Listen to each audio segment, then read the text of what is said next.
Tonight we wander back, far back, to a city of lamps and whispers, where the scent of parchment and jasmine coils through the midnight air. You can almost hear it, the soft scratching of quills, the flutter of pages, the sigh of someone who has read too long. This is Baghdad, sometime in the 8th century, and you, my friend, have stumbled into the beating heart of the world's curiosity. You probably won't survive this, not because of danger, but because sleep will be a lost cause once you see what these people are building. So, before you get comfortable, take a moment to like the video and subscribe, but only if you genuinely enjoy what I do here. Now, dim the lights, and let's ease into tonight's journey together. The city is still young, barely a few decades since its circular walls rose from the dust beside the Tigris. You stand at one of its golden gates, hearing the murmur of merchants haggling over papyrus, spices, and star charts. Baghdad glows, literally. Oil lamps hang from arches like captive suns.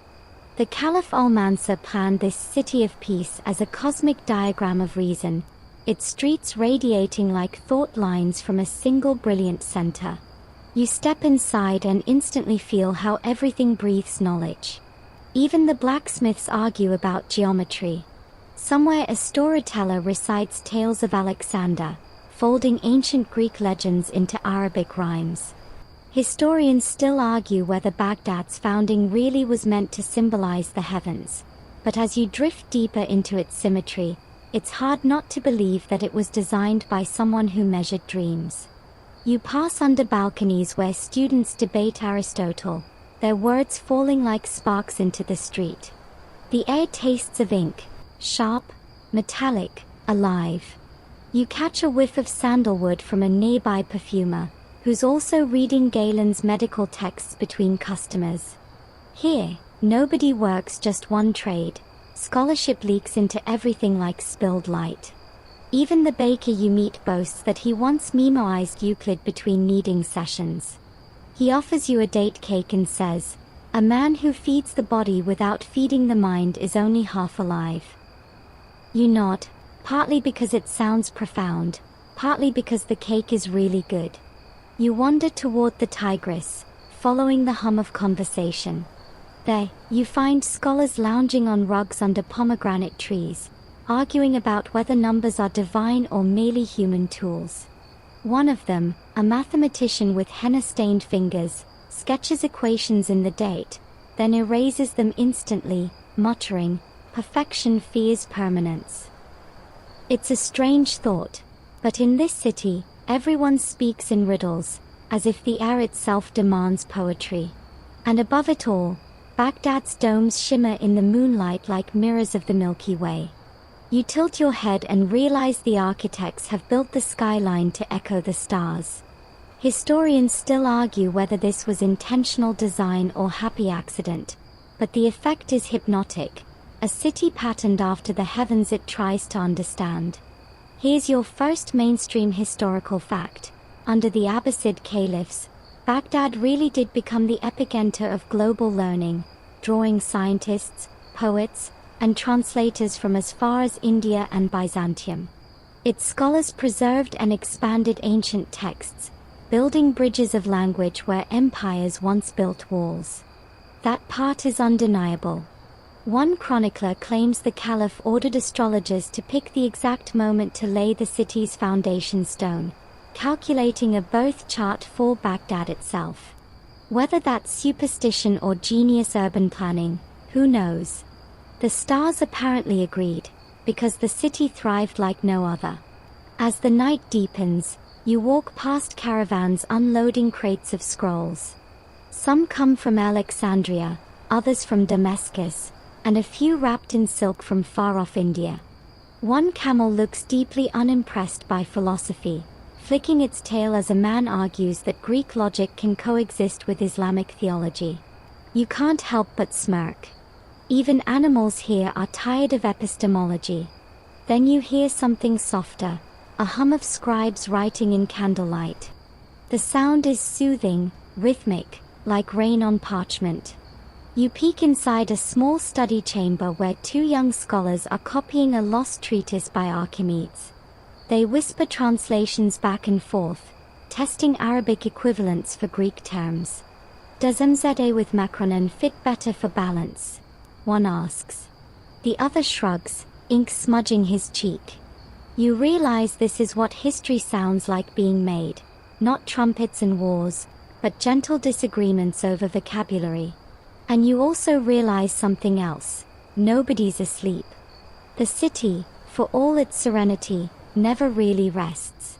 Candles flicker through the night, merchants still pack crates of books after midnight, and even the cats patrol like tiny librarians checking for quiet. You pass a tea seller who swears the caliph once sent him a poem at dawn, praising his cardamom brew. He beams proudly and adds, "Knowledge and caffeine built this empire." You believe him. Farther along, a group of children plays near the river, their laughter echoing off marble walls. One of them clutches a reed pen, pretending to write commands for imaginary scholars. You watch, smiling, realizing that even play here imitates learning. You think of your own late-night study sessions, the smell of highlighters and cold coffee, and suddenly Baghdad doesn't feel so distant after all. The insomnia of curiosity is timeless. Still, as the lamps flicker lower, you feel a chill. The thought creeps in that all of this, the gold, the words, the restless pursuit, could vanish. You've read about what happens to great cities when greed or fire comes calling. But for now, you shake it off. The city lives. The scholars breathe. The books whisper. You are safe inside their dream. You glance one last time at the round city, its avenues gleaming like veins of thought. The moon rests on the Tigris, turning the water to silver. You can almost hear it, knowledge humming beneath the surface, waiting for hands to lift it, copy it, share it. And just as you're about to drift into that rhythm, a distant bell rings from the Caliph's observatory. Someone has spotted a new star. Baghdad looks up together, united in wonder, sleepless once more. You wander deeper through Baghdad's glowing maze until the river's scent gives way to something sharper, ink and dust, papyrus and oil. The murmur of voices grows louder, like a hive that never sleeps. Ahead, under a wide arch adorned with Kufic script, you glimpse a low, sprawling building. Its wooden doors breathe out the faint heat of candlelight. Someone passes you, balancing a stack of scrolls taller than his head, muttering something about Euclid and migraines. You found it, Beit al-Hikmah, the House of Wisdom. You hesitate for a heartbeat. This isn't just a library, it's the world's brain. When the Caliph al-Ma'mun built it in the early 9th century, he didn't merely want a storehouse of knowledge. He wanted a living engine, a place where ideas were born, translated, argued, dismantled, and reborn again. Scholars came here from every corner of the known world. Persians, Syrians, Jews, Greeks, Hindus. A babel of accents, all united by an obsession with understanding how the universe ticks. Inside, the sound changes. You expect silence, but what greets you is a warm, human symphony, voices in Greek, Arabic, Persian, even Sanskrit, overlapping like layers of music. You drift between the rows, and the heat from the oil lamps kisses your face. The air hums with questions. A man with thick eyebrows beckons you closer. "You're new," he says. "We work until the stars fade. You'll need tea." You follow him to a corner where a copper kettle hisses. Around it, translators argue over a passage from Aristotle's Metaphysics. One insists that ousia means substance. Another says, no, essence. A third just sighs and says, "Let's ask the grammarian, he's asleep, but he dreams in better Greek than any of us." They laugh, and you do too, though you have no idea what's funny. A mainstream historical fact for you. The House of Wisdom truly was the beating intellectual heart of Baghdad during the Abbasid era. its translators funded by the caliphs to recover, copy, and expand the works of ancient civilizations. They didn't just translate, they transformed. Ptolemy's astronomy became richer, Galen's medicine grew more systematic, and mathematics took on new life in Arabic. Algebra itself, Al-Jaba, was born from this culture of restless curiosity. You move toward a vast reading hall, where scribes dip pens into tiny inkwells, copying manuscripts line by line. The lamps hang low, and you realize the scholars have built contraptions, mirrors angled to reflect lamplight more efficiently onto the pages. One scholar adjusts the angle with surgical precision, mumbling, "A little more reflection, a little less shadow," like philosophy. You grin. There's your first light joke of the evening. Somewhere nearby, a man dictates in Syriac while another writes in Arabic. You catch words that sound familiar: medicine, balance, humor. They are translating Hippocrates. Historians still argue whether these translators truly grasped the original meanings or reinterpreted them through the lens of Islamic cosmology. Either way, the result was astonishing, an entire scientific vocabulary reborn. As you lean closer, you notice the tools: reed pens trimmed at perfect angles, ink made from soot and gum, parchment polished with pumice until it shines like silk. The smell of it all, the resin, the wax, the sweat of effort, is oddly comforting. You feel like you've entered not just a library, but an ecosystem. Every desk, every scroll, every whisper connects to something larger, like neurons firing in the same dream. A young woman in a blue headscarf sits nearby, copying a map of the stars. She catches you watching and grins. "You think this is tedious," she says. "Wait until I tell you how many constellations the Greeks mislabeled." Her voice is playful, but her eyes burn with pride. She's one of several female scribes here. Unusual, yes, but not unthinkable. Baghdad's hunger for knowledge makes room for anyone who can feed it. You ask how long she's been working. She shrugs. "Since sunset. Or maybe sunrise. The lamps don't tell time." She turns back to her parchment, humming a tune that might be older than the stars she charts. Then you stumble upon a curious corner, a shelf labeled "Translations in Progress." Stacks of parchment covered in corrections, footnotes, and doodles. One margin bears a tiny caricature of Aristotle with donkey ears. You snort. Even geniuses have bad days. Another note reads, "This translator claims credit for improving Plato. Check for plagiarism." The librarian must have a wicked sense of humor. And speaking of librarians, there's one now, a tall man with ink-stained fingers and the haunted eyes of someone who hasn't blinked since breakfast. He sees you loitering and says, "If you touch anything, touch gently. These scrolls are more fragile than theology." You nod solemnly, hands clasped behind your back. He softens. "Do you know what makes this place different?" he asks. "We believe that translating is a form of worship. To understand creation, you must learn every language it speaks." Then, lowering his voice conspiratorially, he adds, "And also, we get paid by the word." You laugh. The librarian does not. He guides you to a marble table where astronomers trace planetary paths using brass instruments.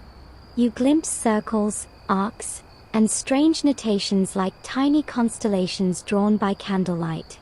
One of them looks up and says, "We've confirmed Jupiter's orbit again." The librarian sighs. "You've confirmed it every week for 5 years." The astronomer grins. "Yes, but now it's beautifully confirmed." A fringe tidbit floats into your mind. Some say the scholars of Beit al-Hikmah built mechanical devices to model planetary motion, early orreries powered by water or gears. There's no solid proof, but the thought that this hall may have once glowed with miniature stars makes your pulse quicken. You wake, Or maybe you never slept, still wandering Baghdad's endless corridors of thought. The sun climbs lazily over the Tigris, gilding the domes, and the city smells of mint tea and burning paper scraps from last night's work. Somewhere nearby, the rhythmic pounding of wooden mallets echoes through the streets. At first, you think it's a drum. Then you realize, it's the heartbeat of a revolution. The papermakers are at it again. You follow the sound down a narrow lane lined with vats of milky pulp. Men and women stand ankle-deep in the mixture, stirring, pressing, drying. Steam rises, scented faintly with rice and mulberry bark. This isn't the papyrus of Egypt or the parchment of Rome. This is paper, the secret brought from far-off Samarkand, smuggled westward after a battle and quietly transforming the very architecture of knowledge. A mainstream historical fact. In 751 CE, after the Battle of Talas, Chinese paper artisans were captured and brought to Samarkand. From their skills, the Islamic world learned the art of making paper, not from reeds or animal skins, but from humble rags and plant fibers. Within a century, Baghdad's paper mills multiplied like ideas themselves, making writing cheap, fast, and suddenly everywhere. Books, once rarer than gold, became, well, almost ordinary. You reach a workshop doorway where a boy presses wet sheets onto a wall to dry. The surface glistens, fragile and perfect. He beams at you, proud, saying, "We make clouds you can write on." You chuckle. Do they float? He shrugs. Only when filled with dreams. Touché, small philosopher. A papermaker with hands permanently stained gray invites you inside. He shows you how the pulp is beaten to a fine slurry, strained through a mesh frame, then pressed flat under heavy stones. The trick, he says, is patience. Rush, and you get air bubbles. Wait, and you get eternity. You can't tell if he's explaining paper or life. Historians still argue whether Baghdad's papermaking really began right after Talas or a few decades later. Some claim earlier experiments in Syria. Others swear that a merchant's wife accidentally spilled linen into a dye vat and discovered pulp by luck. You can imagine the debates happening even now, somewhere in the House of Wisdom, scholars arguing over footnotes while their tea goes cold. As the sheets dry in the sun, the papermaker picks one up and holds it to the light. The fibers shimmer like tiny rivers. This, he says, is better than parchment. Parchment smells of sheep. Paper smells of thought. You lean closer and inhale. He's right, it smells clean, like rain after reading too long. The impact is everywhere. You wander through the bazaar and see merchants using small slips of paper to record debts. A physician carries folded sheets of patient notes bound in silk ribbon. A poet waves a fan of new verses, freshly inked. I used to beg for scraps of parchment, he tells you, now I can afford to throw away bad metaphors. You grin. He clearly doesn't throw away enough of them. Here's your fringe tidbit. Some papermakers supposedly added crushed lotus petals or even powdered marble to their pulp for beauty and strength. One chronicler claimed the caliph commissioned perfumed paper scented with amber and musk for royal correspondence. Imagine receiving a letter that smells like a dream, and realizing your taxes are due. You stop at a small shop selling writing tools. The owner, a cheerful old man with a magnifying lens strapped to his forehead, shows you reed pens sharpened with surgical precision. Each tip, he says, cuts truth in a different thickness. He demonstrates by drawing a line so fine it vanishes at the edge. Knowledge must flow, he adds, but never smudge. You buy a small sheet, still damp, and trace your fingertip over it. The texture whispers of possibility. No wonder scholars went mad for it. Before paper, libraries grew slowly, each scroll copied laboriously by hand. After paper, knowledge multiplied like sparks. Copyists could produce dozens of manuscripts a week. Ideas no longer crawled, they sprinted. You find yourself back near Beit al-Hikma's courtyard. The library's servants are unloading bundles of fresh paper. A translator jokes, "We need faster scribes." Another replies, "We need slower philosophers." The first laughs, "Both are impossible." The librarian sighs, clearly agreeing. Inside, you find a new room filled entirely with stacks of paper sheets. Some are blank, others covered with neat grids where geometry diagrams bloom like flowers. A scholar dips his pen and says without looking up, "We are drowning in paper. It is glorious." His desk is buried beneath translations of medical treatises, astronomical tables, and one oddly placed cookbook. You ask about it. He shrugs. A hungry mind must eat twice. The atmosphere feels electric. Paper has done what architecture and wealth could not. It democratized thought. Students who once could only listen to oral lessons now own written notes. Apprentices copy treatises. Poets distribute pamphlets in markets. A new form of intellectual contagion spreads, and you are standing in the outbreak zone. Still, not everyone is thrilled. A stern jurist passes by, muttering that the flood of cheap books will corrupt the young. Another complains that untrained scribes fill the world with mistakes. You suppress a smile. The first copyright complaints in history, perhaps. Outside, you hear laughter. Two young boys chase each other with scraps of paper folded into birds. One flies high, catches the wind, and drifts into the Tigris. You watch it spin away downstream, a small fluttering symbol of something larger, knowledge refusing to stay still. As evening falls, the papermaker's mallets begin again, pounding rhythmically into the night.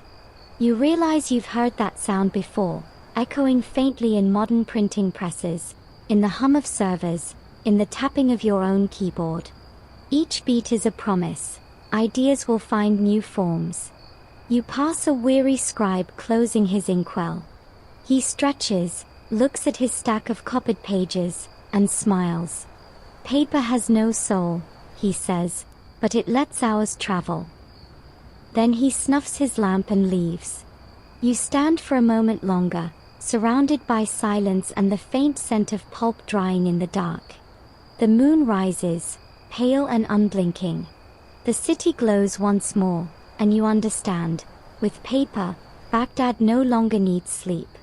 It dreams while awake, one sheet at a time. You don't remember walking back to the Caliph's quarter.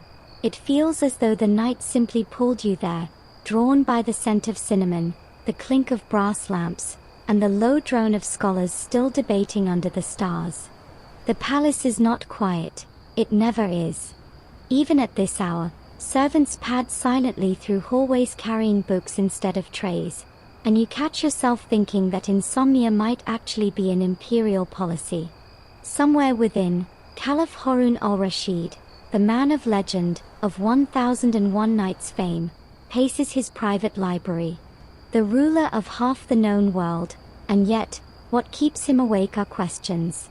The man is addicted to learning, to the texture of parchment under his fingers, to the sound of a good argument that lasts till dawn. You slip into a side corridor, pretending to belong. The guards, too tired to care, nod you through. Inside, the air hums with a strange tension, like the moment before a musician strikes the first note. Harun is there, wrapped in a robe that shimmers faintly like peacock feathers, leaning over a desk covered in scrolls. Around him sit astronomers, poets, theologians, physicians, each ready to speak, none daring to interrupt. He looks up from a Greek manuscript, squinting. "Find me someone who can tell me whether Aristotle ever laughed," he says. A courtier bows and rushes out as if the answer might save civilization. You suppress a chuckle. This is your first light joke of the hour. The most powerful man in the empire losing sleep over a philosopher's sense of humor. The Caliph gestures toward a thick roll of parchment bound in red silk. They say this one contains the lost teachings of Plato, he muses. It cost more than a caravan of gold. He unrolls it, revealing dense Greek script. A good bargain, perhaps, he adds dryly, if only I could read it. A scholar beside him, a translator from Syria with ink on his sleeves, bows. Your Majesty, allow me. But it will take time. Harun nods. Take what you need. I have the night. Mainstream historical fact. Harun al-Rashid indeed presided over a court famed for its intellectual fervor. His patronage of science, medicine, and poetry laid the groundwork for the translation movement that would bloom fully under his son, al-Mamun. The Caliph was known to correspond with the Byzantine emperor, requesting books instead of tribute. Imagine that, an empire sustained not by conquest alone, but by curiosity. You watch him pace as courtiers bring in tea, trays of almonds, and yet another armful of manuscripts. He plucks one from the pile, its title gleaming faintly in gold ink, on the motions of the heavens. I read this yesterday, he mutters. Or perhaps the day before. The stars don't wait for our calendars. He gestures for the astronomer at his side to approach. Show me again how Mars defies its circle. The man spreads out a parchment, tracing curves with trembling fingers. Harun follows, brow furrowed, lost in the geometry of the cosmos. Rumor has it that Harun kept an astrologer who insisted the Caliph's insomnia was fated, his destiny tied to the movements of the moon. The poor man was said to have drawn nightly horoscopes predicting rest soon, which never came true. You can almost picture it, the astrologer sneaking away at dawn, muttering, maybe next week. The palace itself feels alive with knowledge. One chamber hums with the sound of scribes reciting aloud, each assigned a different text so the Caliph can decide which one he prefers to sponsor. It's an intellectual audition, the world's earliest open mic night for scholars. You pass by and hear everything from astronomy to zoology, one reader proclaiming the medicinal virtues of crocodile bile with terrifying confidence. You make a mental note not to try that one at home. Historians still argue whether Harun truly spent so much time in scholarly pursuits or if later chroniclers exaggerated his enlightenment to flatter his reign. Some say the Caliph's sleepless nights were political, not philosophical, kept awake by rebellion, not reason. But as you watch him leaning over a star map, face lit by a trembling lamp, you believe the stories. Ambition and wonder are twin thieves of sleep. The librarian you met earlier from Beit al-Hikmah appears, bowing low. Majesty, he says, the new batch of Samarkand paper has arrived. Harun brightens instantly. Good. I was worried I'd run out of night before I ran out of books. He turns to you suddenly, eyes sharp. You, traveler. What do you seek in these halls? You freeze, caught. Only to learn, my lord, you reply carefully. He smiles faintly. Then you'll fit right in. He waves a servant over. Bring this one a seat, and a pen. The world is written by those who stay awake. The scholars chuckle softly. You find yourself seated at a low table, handed a reed pen still warm from sharpening. The ink gleams like liquid shadow. Write something, Harun says. Anything. You stare at the blank page, feeling absurdly small under the weight of history. Then you scroll a single line. The night belongs to the curious. The Caliph peers over your shoulder, reads it, and grins. Yes, he says. That's exactly why I'm still awake. Hours slip by. The air grows thick with candle smoke and theory.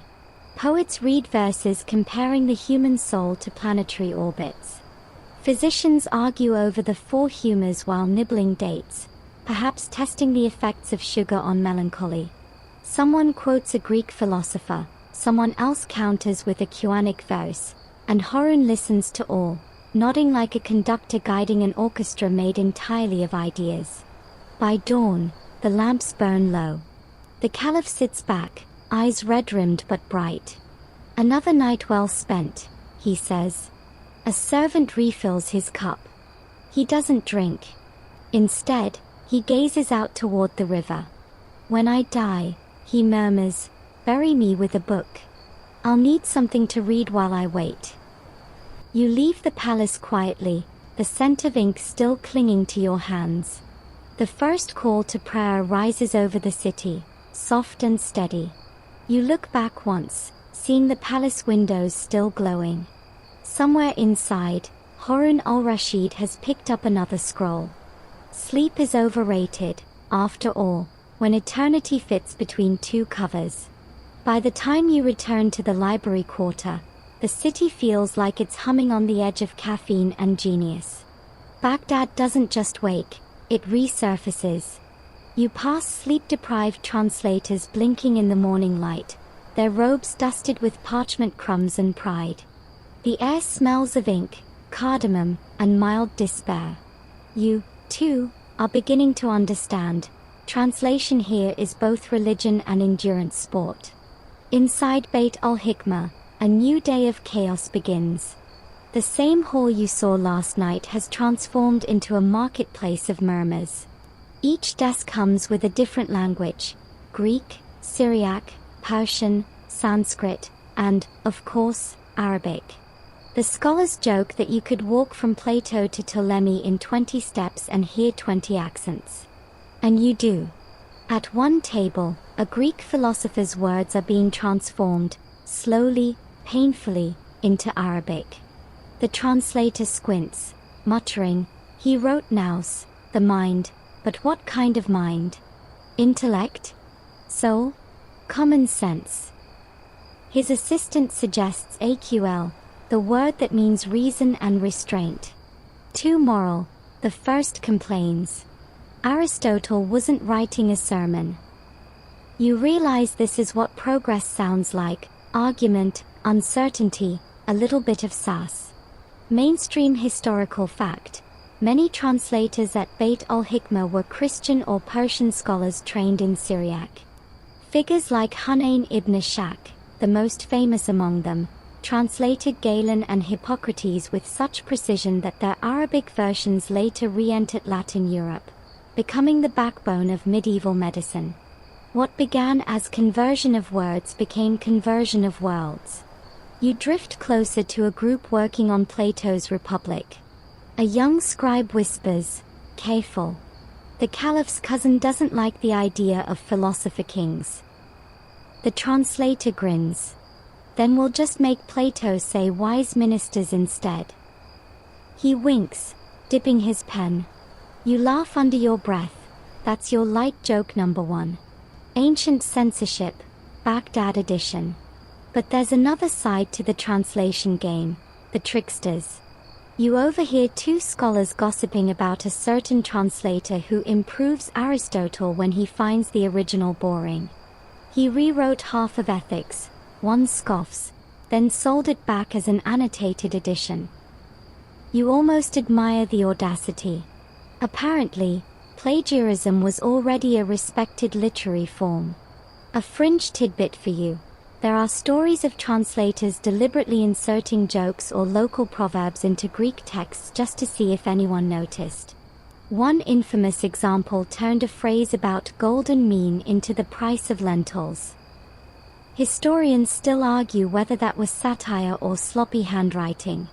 The head librarian, a woman tonight, sharp-eyed and serene, strolls through the aisles. "Accuracy," she announces, "is an act of devotion. If your Arabic version sings too sweetly, you've betrayed the truth." A scribe mutters, "But if it doesn't sing at all, nobody reads it." She doesn't even pause. "Then you've betrayed beauty." You shiver. That's the kind of line professors should open lectures with. You settle near a philosopher explaining Euclid to a poet. "Geometry," he insists, "is a kind of poetry, just with better punctuation. The poet nods solemnly, pretending to understand. Yes, yes, he says, triangles rhyme with themselves. The philosopher sighs, and you fight not to laugh. Baghdad's intellectual world is fueled as much by humor as by heat. Still, it's exhausting. The translator's eyes blur, the lamps sputter, and the endless tension between faith and reason hums through every conversation. Some scholars insist that knowledge is divine light, others treat it like a machine to be dissected. You hear one mutter, "If God made logic, surely he meant us to use it." Another counters, "And if he made sleep, surely he meant us to take it." Neither obeys the second. At midday, a commotion erupts. A camel caravan has arrived from Byzantium, bearing crates wrapped in waxed leather. The courtyard fills with excited shouts. "New manuscripts," someone yells. The scholars rush like children toward presents. You catch sight of one chest opened, delicate scrolls with faint red lettering, Greek works thought lost for centuries. "Heraclitus," a voice cries. And maybe, just maybe, a fragment of Sappho. The librarian barks orders. Sort them by condition. Dry them before you breathe on them. A nervous servant sneezes, and half the hall glares at him like he just dropped the Quran. You step back. This is not a safe place for allergies. As the frenzy settles, the scholars gather around a newly translated passage from the Elements. They argue about how to render the term for infinity. One insists on la nihaya, without end. Another argues for bila hd, without limit. The debate spirals for an hour until someone sighs, "Perhaps infinity doesn't care what we call it." You smile. It's the perfect conclusion that convinces no one. You wander into the next room, where exhausted scribes lie on mats, snoring softly amid open books. Ink pots spill like little black comets across the floor. A cat curls up on a manuscript, clearly convinced it's the warmest spot in Baghdad. You tiptoe around them, feeling the peculiar tenderness of this sleepless devotion. Knowledge, it turns out, requires naps between breakthroughs. As twilight creeps in, the translators light more lamps. The night shift begins, fresh minds for stale problems. You recognize one scholar from earlier, eyes bloodshot but blazing. He tells you proudly, "Today we made Aristotle speak Arabic. Tomorrow, we make the world understand him." You sit beside him as he works. His handwriting is meticulous, shaped like patience itself. Every letter gleams. "Do you ever stop?" you ask. He shakes his head. Stopping is forgetting. The text must move. Outside, the moon rises over the dome of the House of Wisdom, and its reflection shivers in the Tigris. You realize that translation, here, isn't mere transfer, it's resurrection. Each word pulled from an older language breathes again in a new one. The scholars aren't copying, they're reincarnating. Historians still argue whether these translations were literal, philosophical, or creative reinterpretations. The truth likely lies somewhere between, all of them at once. But as you watch the last translator of the night dip his pen, whispering the final line of Aristotle into Arabic, you feel the magic of it. Meaning crossing centuries like a bridge of ink. He blows on the fresh line to dry it, looks up, and smiles at you. "Now," he says, "Aristotle can finally argue with the Quran. May the best mind win." You laugh softly, your own eyelids heavy but unwilling to close. Sleep would feel like betrayal. The lamps flicker, the air hums with endless questions, and you realize that Baghdad's greatest insomnia isn't confined to its rulers, it's contagious. You, too, have caught it. Morning again, or what passes for it in a city that refuses to rest. You rub your eyes, half expecting to see ink smudges on your fingers. The streets around Beit al-Hikmah buzz with activity. Scribes stretching their wrists, book merchants stacking crates, poets rehearsing verses to impress someone important. And for once, you catch something unexpected, a woman's laughter from behind a doorway. You follow the sound and find yourself peering into a smaller courtyard tucked behind the main hall of the House of Wisdom. The air smells of rosewater and parchment. Inside, a group of women sits at low tables, each bent over pages that gleam faintly in the morning light. Their pens move with quiet confidence. One dips hairs into a pot of gold pigment, another tests a new ink on the corner of a scrap, muttering, "Too runny." You've stumbled into the hidden half of Baghdad's intellect, the women of the ink halls. Mainstream historical fact: while the most famous scholars were men, women in the early Islamic world were far from absent. Some taught hadith, others practiced medicine, wrote poetry, or copied manuscripts.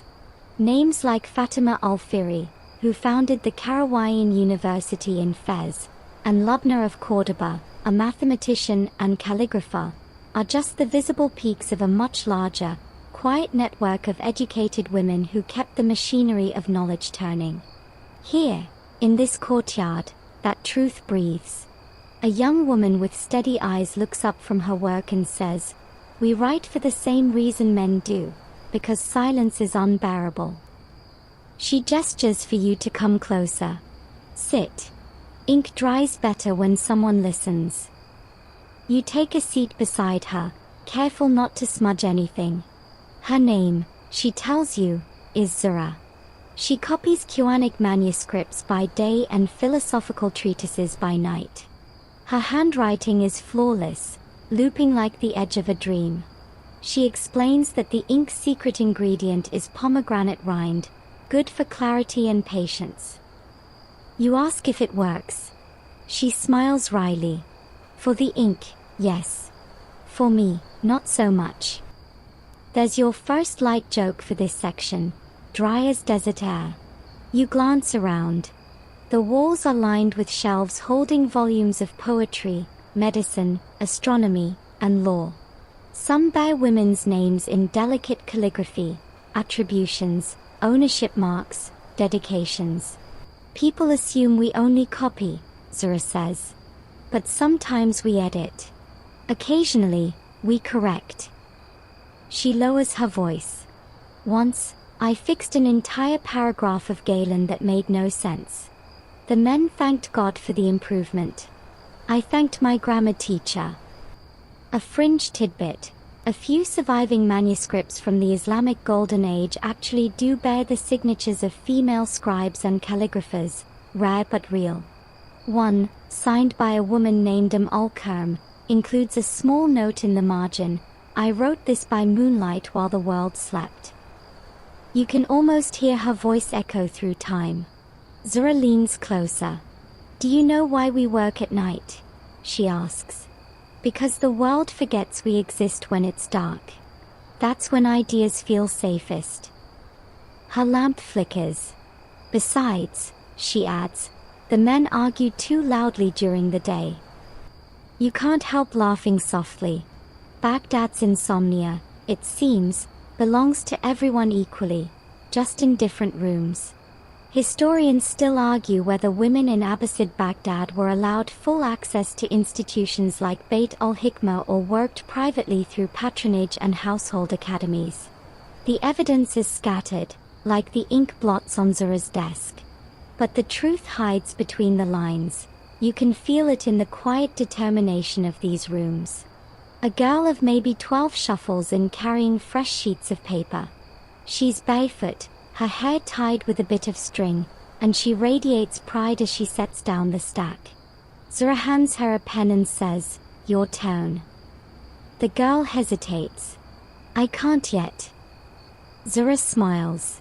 "Then practice until the paper runs out." The girl grins and begins tracing letters, awkward, uneven, but growing steadier with every stroke. You watch them and feel something loosen inside you. These women aren't footnotes, they are arteries in the body of Baghdad's mind. They copy, teach, innovate, and sometimes even invent. One whispers to another about a formula for cheaper ink, another murmurs a verse she's written herself, something about stars and promises. The courtyard feels like a secret garden of intellect, hidden in plain sight. As noon approaches, the air grows thick with the scent of hot wax. The women seal finished pages with small marks, personal flourishes that stand in for signatures. Zura presses hers, a tiny tulip, into the corner of her latest sheet. "My father taught me calligraphy," she says. "He said the pen is like prayer. It leaves a trail between heaven and earth." You wonder if he ever realized his daughter's prayers would outlast his own. A courier enters, bowing. "A message from the Caliph's household," he announces. The room stills. He unfolds a small scroll and reads. The House of Wisdom requests additional copies of Avicenna's notes. "Urgent." Zura chuckles. Everything's urgent in Baghdad. Even eternity. You help her stack the pages, the paper warm from her hands. She ties them with a red cord, hands them off to the courier, and sighs. "There," she says. Another night's thoughts on their way to someone who won't read the margins. You linger a bit longer, listening to the gentle scratch of pens. One woman yawns so deeply it becomes a sigh. Another hums a lullaby to keep her rhythm steady. The courtyard feels timeless. When you finally stand to leave, Zura looks up again. "Tell them," she says. "Tell them we were here." You nod. "I will." She smiles, dipping her pen once more. "Good. History has bad handwriting. It needs editors." As you step back into the sun, the city roars alive again. The men in the main hall are arguing about logic and divinity. The paper makers pound their pulp. The Caliph probably hasn't blinked since sunrise. But somewhere behind the noise, you know there are women like Zura, shaping letters that shape worlds. The lamps will burn again tonight, and the courtyard will glow softly under the moon. Words will travel from their fingers to the Caliph's shelves, to scholars' minds, and, eventually, to yours. The House of Wisdom isn't just male or female, it's human, sleepless, unstoppable. You glance down at your own hand, still dusted with ink. For a moment, it looks like a tiny constellation. You smile. Maybe Zura was right.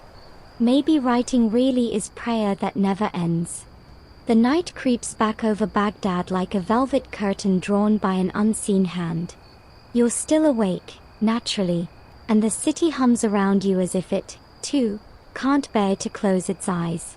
The air smells of jasmine and smoke, and somewhere in the distance, a donkey brays like it's quoting philosophy. You follow the flicker of lamps toward the House of Wisdom again, drawn as always by its soft, unending pulse. Inside, the hallways are different at night. The sunlit bustle of scholars and couriers is gone, replaced by something quieter and stranger. Candles drip onto the marble floors like tiny hourglasses, and the scribes have toned into silhouettes, shadows bent over their desks, breathing ink and dust. You step carefully, trying not to disturb the rhythm of quills scratching across paper. It's like listening to rain from inside a dream. They call this time the second study, the hours between midnight and dawn when the city's noise finally fades and thought can stretch its limbs. Some scholars claim they work best when the rest of the world forgets them. "Silence is a better teacher than any man," one whispers, barely looking up as you pass. You reach a long corridor lined with oil lamps. Each flame shivers in its glass bowl, reflections chasing one another down the hall like ghosts. On every table, someone writes, copying manuscripts, drawing astronomical charts, sketching diagrams of irrigation systems. You spot one man asleep on his parchment, cheek pressed to a half-finished geometry proof. His candle has burned so low that the wax pools near his ear, threatening to baptize him in mathematics. Mainstream historical fact: The scholars of the Abbasid age worked in shifts, day and night, because the demand for books was insatiable. Baghdad's copyists could produce hundreds of manuscripts in a month. Some libraries even kept scribes on rotating schedules so the copying never stopped, a 24-hour knowledge factory centuries before the Industrial Revolution. You lean against a pillar and watch as a young scribe rubs his eyes, muttering, "I dream of lines that won't stay straight." His companion chuckles, replying, "At least your dreams have geometry. Mine just repeat footnotes." That's light joke number one, and you almost snort aloud. The echo of it drifts softly down the corridor, lost among the rustle of pages. In the far corner, a scholar is whispering aloud as he copies a medical treatise. His voice rises and falls, rhythmic and soothing. The liver is the seat of warmth, the heart of spirit. You realize he's not just reciting, he's keeping himself awake. The words are a spell against exhaustion. You wander deeper and find a room filled entirely with manuscripts stacked like bricks. The scent is intoxicating: musk, parchment, candle oil. You trail your fingers along a shelf, feeling the warmth where the lamps have baked the bindings. The books here are so precious that some are chained to their desks, not to keep thieves away, but to keep scholars from arguing over who gets them first. You chuckle. That's probably still how graduate libraries work. A fringe tidbit for you. Chroniclers wrote that certain Baghdad libraries had books on guard, meaning copies were tethered to prevent constant borrowing. Yet one eccentric scholar, Al-Jahiz, allegedly trained a pet monkey to fetch unchained books for him when the librarians weren't looking. Whether that's fact or fable, historians still argue. But it's a mental image worth keeping. A monkey scampering through a candlelit library, stealing Aristotle. You pass by another group of scholars huddled around a low table, debating whether the soul can be weighed. One insists yes, quoting Plato. Another says no, quoting Al-Kindi. A third merely yawns and says, "I can weigh my eyelids, they're heavy enough." The others laugh quietly, and then, miraculously, return to arguing about metaphysics. You realize that even exhaustion can't stop curiosity, it only slows it to a dreamlike crawl. A librarian drifts by, moving like a ghost between shelves. He stops to adjust a candle, sighs at the ink stains spreading across the floor, and mutters, "You'd think wisdom would be tidier." He glances at you and smirks. "But I suppose the mind is a messy desk." You nod in solidarity, both of you aware that enlightenment is 80% clutter. As the hours stretch thin, you start to feel the surreal elasticity of sleeplessness. The scribe's movements slow, the air grows heavy with heat and ink fumes. Somewhere, a reed flute begins to play, a low, wandering melody that snakes through the corridors. A scholar looks up from his desk and murmurs, "The night's heartbeat." You wander into an astronomy chamber. Its roof opens to the sky, and a few astronomers sit cross-legged on the floor, peering through bronze instruments at the stars. One of them gestures for you to look. You lean down and see the moon trembling on the edge of the horizon, haloed in silver. "We map what never stays still," he says softly. "It's a foolish task." Then he grins. But someone has to stay up and do it. Historians still argue whether the House of Wisdom actually contained an observatory, or if those instruments were kept in separate institutions. Either way, the scholars' obsession with the night sky was real, and fitting, given their hours. They were children of midnight, cataloguing constellations while the rest of the world slept. One of them, older, with hands trembling from too many years of lamplight, adjusts the brass armillary sphere in front of him. "The heavens," he whispers, "are God's handwriting. We are just learning to read cursive." You grin. Somewhere, Zura and her friends would appreciate that line. You return to the main hall as dawn's pale light begins to seep through the lattice windows. The scholars don't notice. They write through it, unblinking. A few candles sputter out, but no one replaces them. The sun is finally clocking in. You watch as the city outside begins to stir, merchants calling out, roosters announcing victory over darkness. Inside, however, the lamps of knowledge still burn. The house of wisdom never truly sleeps. It dozes, maybe, nodding over a half-finished equation or a paragraph that refuses to behave. But even in its quietest hour, there's always someone awake, scribbling, whispering, keeping the flame alive. You stand there, half dreaming, and think that if eternity had a sound, it would be this: the slow, patient scratching of a pen against paper. You step outside into the breaking dawn, your eyes aching but alive. The light feels different now, not an ending, but a relay handoff. The night shift yields to the day, the sleepless scholars to the next wave of dreamers. The library breathes out. You breathe with it. And as the first call to prayer ripples across the city, you can't help smiling. Baghdad doesn't need rest, it is rest, for those who find peace in perpetual wonder. By now, you've learned that Baghdad doesn't simply contain knowledge, it multiplies it. What started as translation and transcription has exploded into experimentation, a feverish need to test whether the words of the ancients can survive contact with reality. The House of Wisdom has grown tentacles that reach into gardens, workshops, and even the stables, because when people run out of parchment, they start experimenting on anything that moves. You wander through the library's rear courtyard, where the scent of ink gives way to herbs and oil. Scholars in rolled-up sleeves measure powders, grind minerals, and argue about whose experiment ruined the copper cauldron last week. One points at a smoldering patch on the floor and sighs, "I told you Mercury doesn't like being bullied." Another shrugs, "But it told me nothing, so I raised my voice." You nearly snort out loud, joke number one, delivered courtesy of a very tired alchemist. Mainstream historical fact: the 9th century polymath Jabir ibn Hayyan, called Geber in later Latin texts, is often credited as the father of chemistry. His experiments with acids, distillation, and crystallization set the foundation for laboratory science.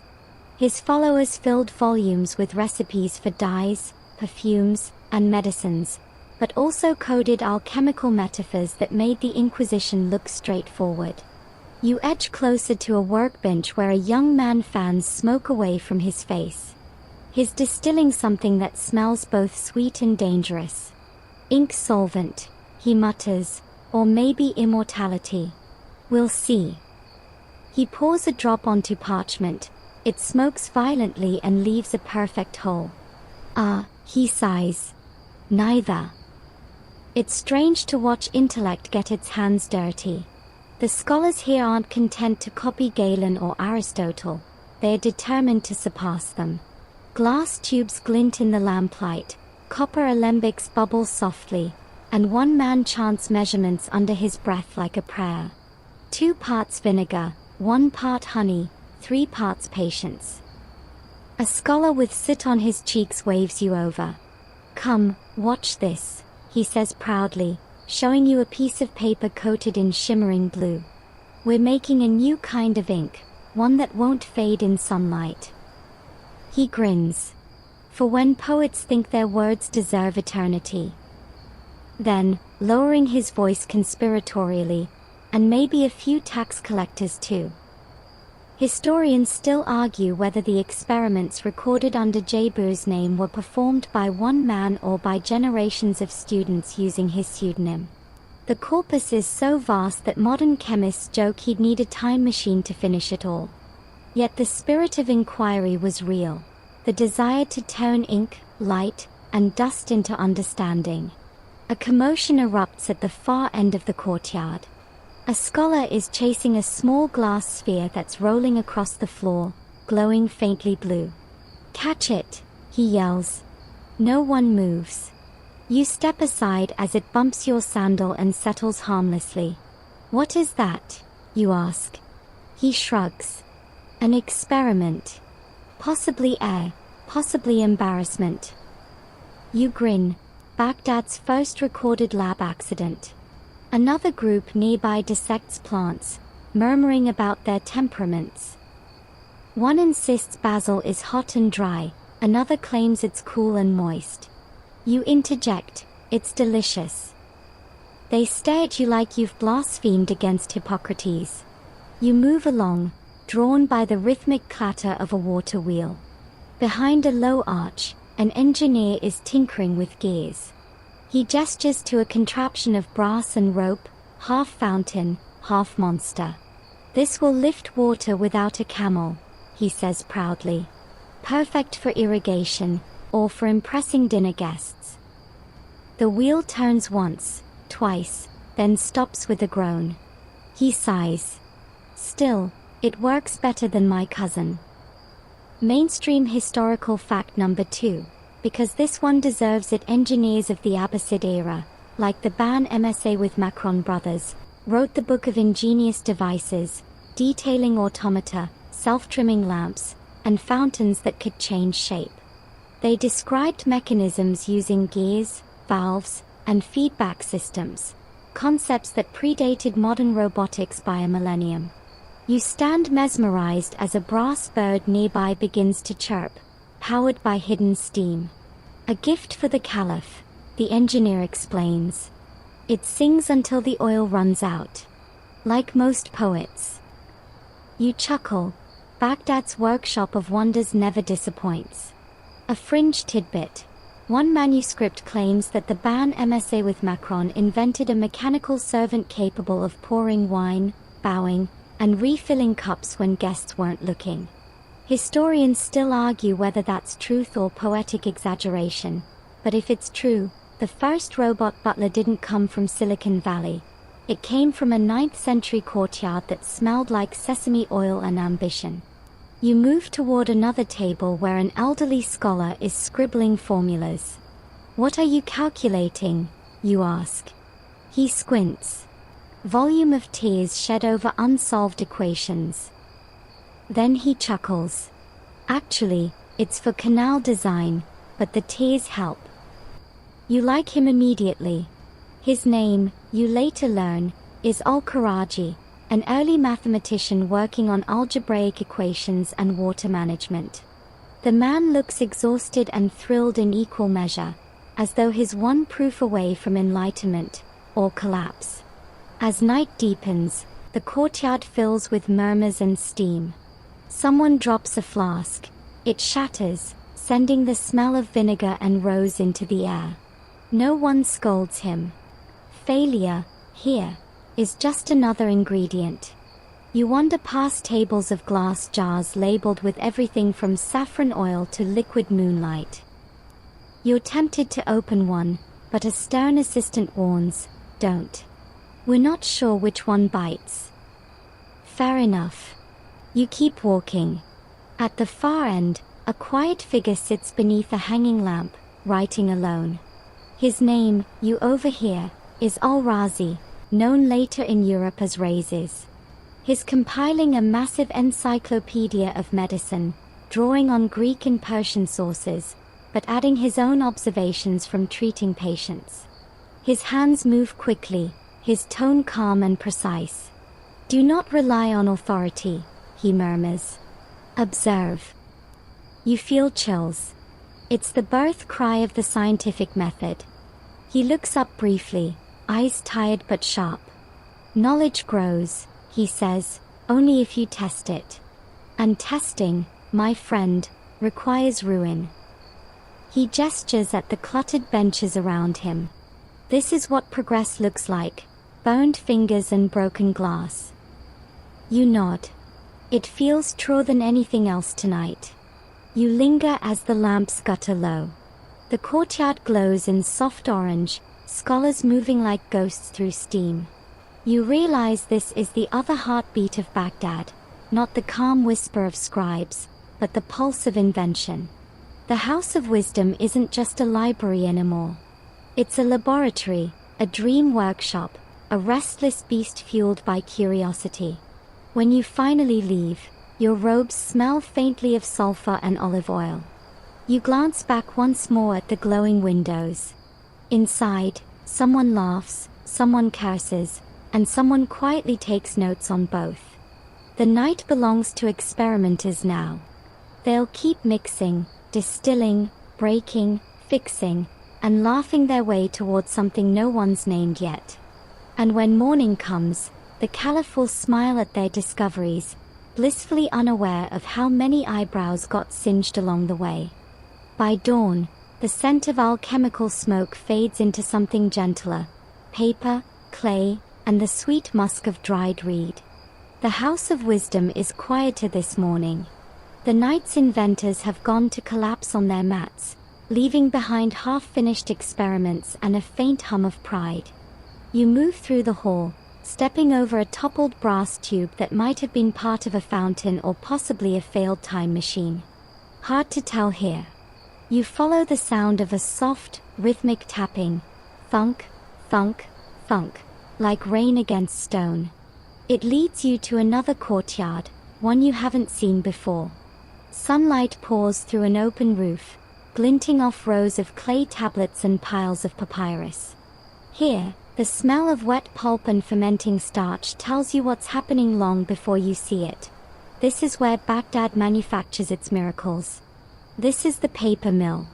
Mainstream historical fact: the Islamic world revolutionized papermaking after learning the craft from Chinese prisoners captured at the Battle of Talas in 751 CE.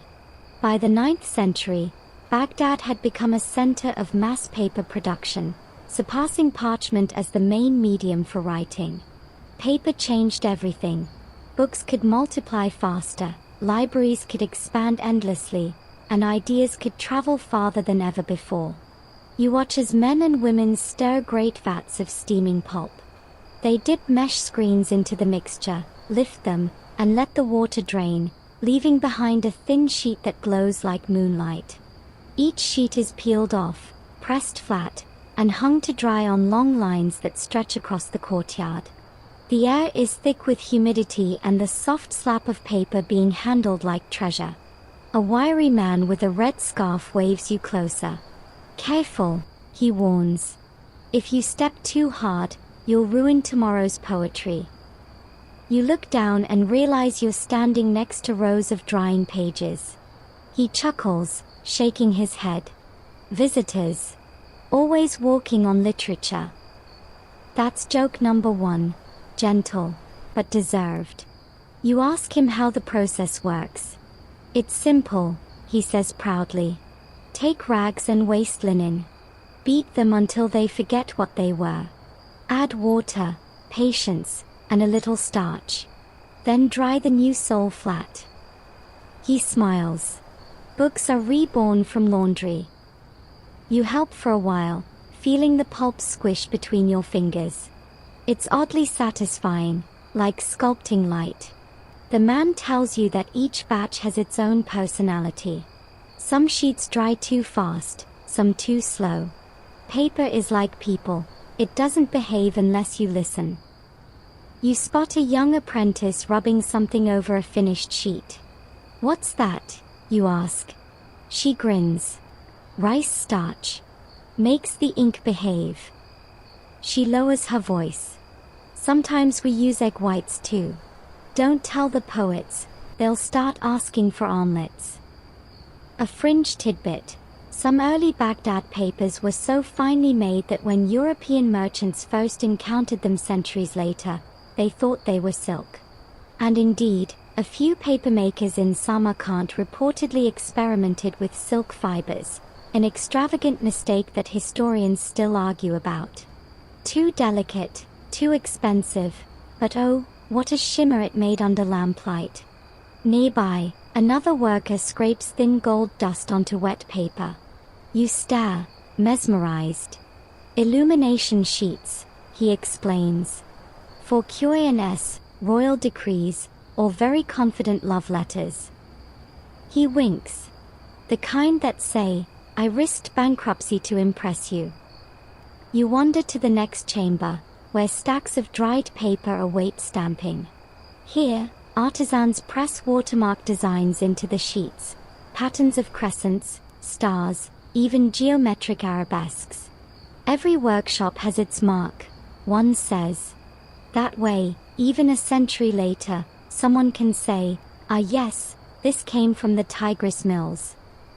Historians still argue whether Baghdad's earliest papers had watermarks or if that custom arrived later from Persia and Syria. But you can see the logic. Books are living things, and each deserves a birthmark. The workshop feels alive. The air thrums with motion, scraping, dipping, pressing, drying. A supervisor shouts, "More pulp in vat 3. Another answers, "We need clean water." Someone's dropped their shoe in it again. You can't help laughing. Scholars may hold the fame, but these papermakers hold the future. Without them, every grand philosophy would still be scrawled on scraps of animal skin. You find a shady corner where finished sheets are stacked high, pale and gleaming. A papermaker picks one up, runs his hand across it lovingly, and murmurs, smooth as argument, light as reason. He hands it to you. Here, feel it. This is what forever feels like before someone ruins it with handwriting. You hold the sheet, startled by its texture, soft, strong, humming faintly with potential. You realize that what you're touching isn't just paper, it's the infrastructure of civilization. 1,000 future pages, waiting. 1,000 nights of ink and debate yet to come. As you leave the courtyard, you pass a group of boys hauling bundles of finished paper toward the library. They shout and jostle, joking about which philosopher will ruin their work first. One yells, "Bet it's the one who spills ink on purpose." The others cheer. The red-scarfed man calls after them, "Don't tear it, you hyenas. That's Aristotle's next home." The boys vanish through the gates, laughter echoing. The smell of wet pulp lingers on your clothes, mingling with the city's scent of spice and smoke. You glance back at the vats, where new sheets already glisten under sunlight. The cycle doesn't stop. Back in the library, you see scribes waiting eagerly for the new delivery, ready to feed their endless hunger for blankness. A scholar mutters, "Ah, the finest moment, the second before the first word." He takes a sheet, holds it up to the light, and sighs. Clean as creation. Then he promptly spills his inkpot. You can't help it. You laugh until the librarian glares you into silence. The paper, miraculously, survives. Someone blots it clean, another reshapes the corner, and within minutes, the page is already being written on. That's Baghdad for you. Every mistake becomes material. Every ruin becomes renewal. Historians still argue whether the shift from parchment to paper was the single greatest innovation of the Abbasid era or merely the most practical. But as you watch the light slide across a drying page, you know it changed everything. Paper turned memory into something portable, duplicable, and infinite. The House of Wisdom no longer depended on a handful of scrolls, it could now dream in thousands of volumes. The smell of pulp lingers as you step out into the street. A breeze from the Tigris lifts a loose sheet and sends it fluttering skyward, golden in the sun. You watch it drift, turning lazily, before landing at your feet. A blank page, returned. You smile, pick it up carefully, and think, somewhere, Zur will need this tonight. By now, your feet know the way to Beit al-Hikmah as if the street itself has memoized you. The air feels heavier this evening, thick with dust and perfume. The sky over Baghdad glows copper at its edges, as though sunset and smoke have agreed to share custody. You step inside and notice a new tension humming through the library halls, like the murmur before a storm or the pause before a debate that might accidentally change theology forever. You find the source soon enough. The philosophers have gathered. Tonight isn't about translation or invention or papermaking. Tonight is about interpretation, dangerous territory. The long marble hall has been cleared, cushions laid in a semicircle. Candles flicker along the walls. At the center sits a tall, broad-shouldered man with eyes that seem to measure everything and forgive nothing. Someone whispers his name, Al-Kindi. Mainstream historical fact: Al-Kindi, often called the philosopher of the Arabs, was one of the first to harmonize Greek philosophy with Islamic thought. He wrote on mathematics, optics, and music, and defended the idea that reason could deepen faith rather than threaten it. His works later influenced European scholastics, but tonight, you're seeing him live, no commentary required. Al-Kindi rises slowly. Brothers and sisters, he says, knowledge has no language, it only borrows mouths. He gestures toward a pile of Greek manuscripts. The ancients wrote what they saw. We must write what we understand. The crowd murmurs approval. Then someone, a stern jurist in black robes, interjects. And if what you understand contradicts revelation? The silence that follows could sharpen knives. Al-Kindi smiles faintly. Then perhaps we've misunderstood revelation. Gasps ripple through the room like wind through reeds. You wince. That's the kind of sentence that can end either in applause or exile. You slide to the back of the hall, half hidden behind a pillar. Around you, the audience divides into camps. The philosophers, glowing with adrenaline, the theologians, sharpening invisible spears, and the poets, clearly here for the drama. One leans over to you and whispers, finally, something spicier than logic tables.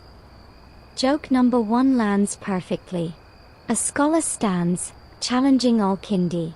You reduce faith to geometry, he accuses. Not so, Al-Kindi replies calmly. I measure belief so it may fit within reason. The jurist mutters, and next you'll measure the angels. Al-Kindi tilts his head. If they agree to hold still. Laughter breaks out, uneasy but genuine. The debate continues for hours. Questions bounce like arrows. Does the world have a beginning or is it eternal? Can the soul think without the body? If truth exists in multiple languages, which one does God prefer? The philosophers quote Aristotle. The theologians counter with the Quran. You sit there, dizzy but enthralled. This isn't just argument, it's architecture. They are building cathedrals of thought from sentences. Historians still argue whether Al-Kindi's rationalism was celebrated or suppressed in his lifetime. Some accounts say the caliph prized him, others whisper he was beaten for his boldness. Tonight, though, he looks untouchable, serene, almost amused by the tightrope he walks. You notice Zura in the crowd, ink-stained fingers clasped politely in her lap. She catches your eye and smirks as if to say, see, even geniuses argue like schoolchildren. You smile back. In that instant, the whole scene feels modern. Same egos, same size, same desperate need to be right. When the argument grows too heated, a poet intervenes. Gentlemen, he says, truth isn't a battlefield, it's a garden. You can trample it or water it. He pauses, clearly pleased with himself. The jurist groans. The poet beams. Philosophers everywhere roll their eyes in elegant synchronization. A fringe tidbit. Al-Kindi supposedly wrote a treatise on the science of sound, explaining how musical notes relate to mathematical ratios. Legend says he once calmed a panicked horse by plucking the right lute string frequencies, a detail historians still debate, partly because it sounds too cinematic to be false. Someone now asks about music and morality. If harmony pleases the ear, the jurist says, does it also tempt the soul? Al-Kindi strums an imaginary lute and replies, only if the soul's badly tuned. The audience erupts in laughter, relief more than humor. Baghdad, it seems, prefers wit to war. As the night deepens, the candles shorten. The jurist grows quieter, the philosophers gentler. Al-Kindi finishes with a sigh. Reason, he says softly, is the lantern of faith. Without oil, it dies. Without flame, it's useless. Keep both. The hall hums with the weight of that sentence. Even the jurist nods once, grudgingly. You leave the hall with the others, stepping into cool midnight air. The Tigris glints under the moon, carrying reflections like loose coins. The crowd disperses in murmurs. Some quote scripture, others rehearse rebuttals, a few simply stretch and yawn. Intellectual revolution, Baghdad style. Passionate, polite, and adjourned before dawn prayers. As you walk along the colonnade, you overhear a student say, "Tomorrow, Al-Kindi debates whether angels understand calculus." His friend laughs. Only if they've met Al-Kindi. The echo of their laughter drifts behind you like perfume. Historians still argue whether nights like this truly happened in such theatrical fashion, but you can almost smell the truth: ink, sweat, and pride. The House of Wisdom wasn't a sterile academy. It was a living city of arguments, contradictions, and laughter. Every idea came with a risk, every question, a heartbeat. Back inside, the scribes have already begun copying transcripts of the debate. One leans over to another and says, "He spoke faster than I could write. Half of this is conjecture." His partner shrugs. So is philosophy.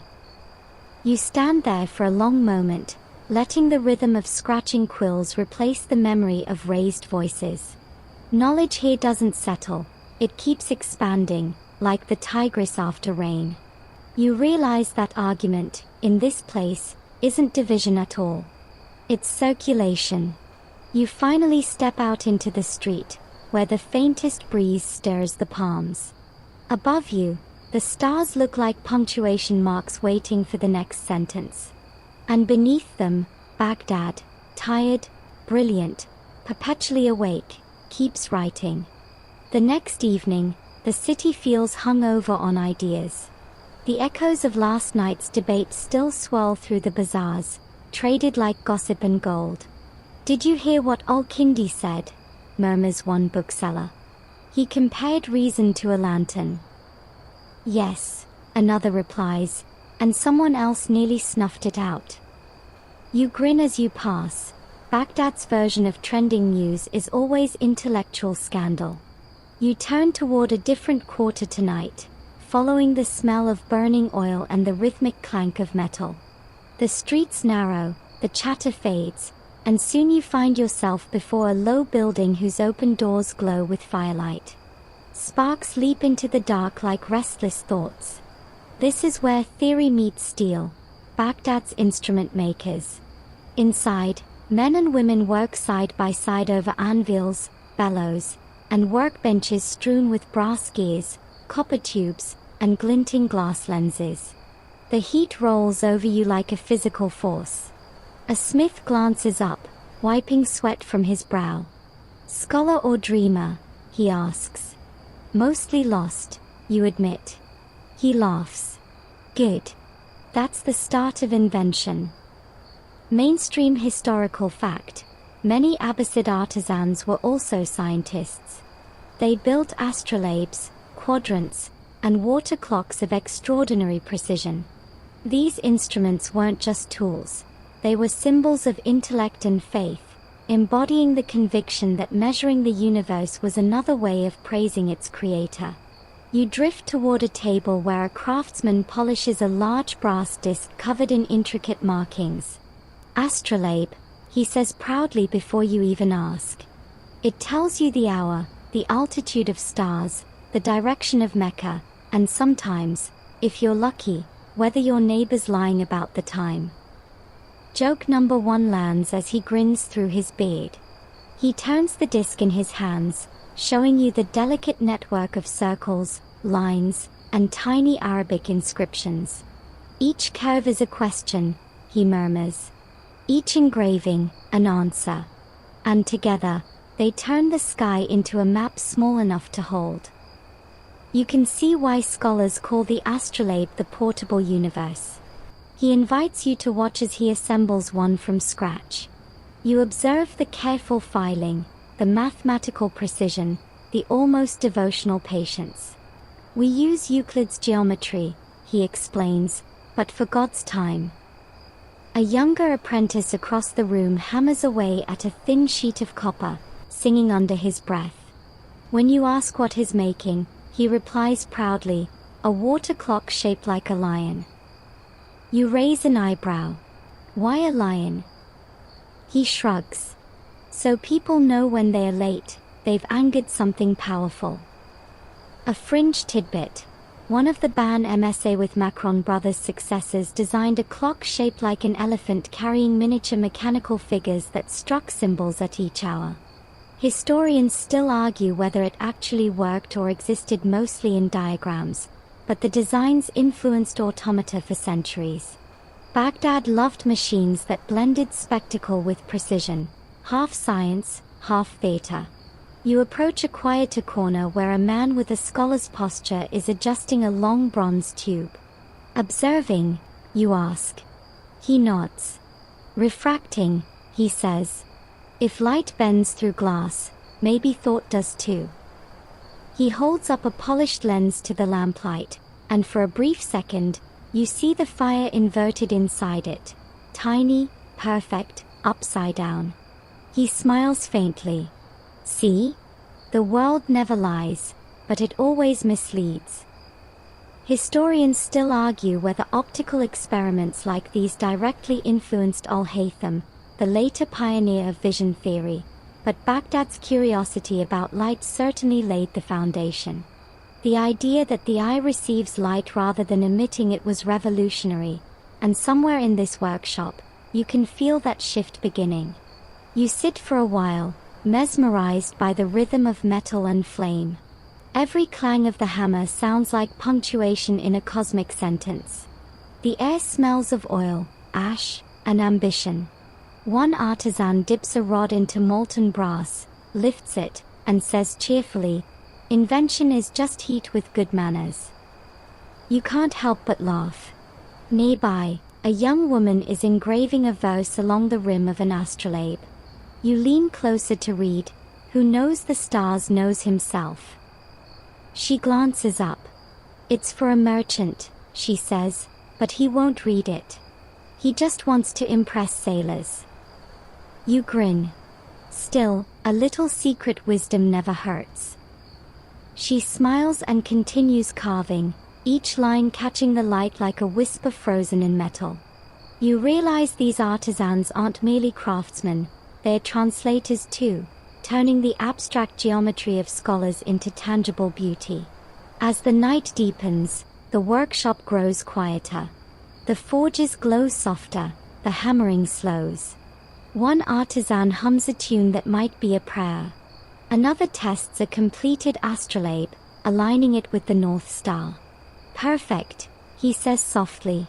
Even the heavens behave tonight. He hands the instrument to you, and its weight surprises you.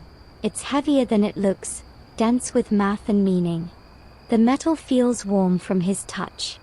You trace the engraved circles with your thumb, feeling their smoothness. Hold it steady, he says, and the stars will obey. You almost believe him. Outside, the night air is cool and merciful. You stand on the terrace, holding the astrolabe up to the sky. Through its lattice of arcs, the constellations seem to snap into place. You align the horizon line, the pointers, the rotating reed, just as he showed you. And suddenly, Baghdad itself feels like part of the mechanism, a city built to measure infinity. Behind you, the workshop door creaks open. The master craftsman steps out, wiping his hands. Don't stay up too late, he warns gently. The stars have no pity for insomniacs. You smile. Neither does Baghdad. He laughs, then turns back inside. The forges flare once more before dying down for the night. You linger a while longer, watching the Tigris reflect both moonlight and torchlight, a silver seam between heaven and earth.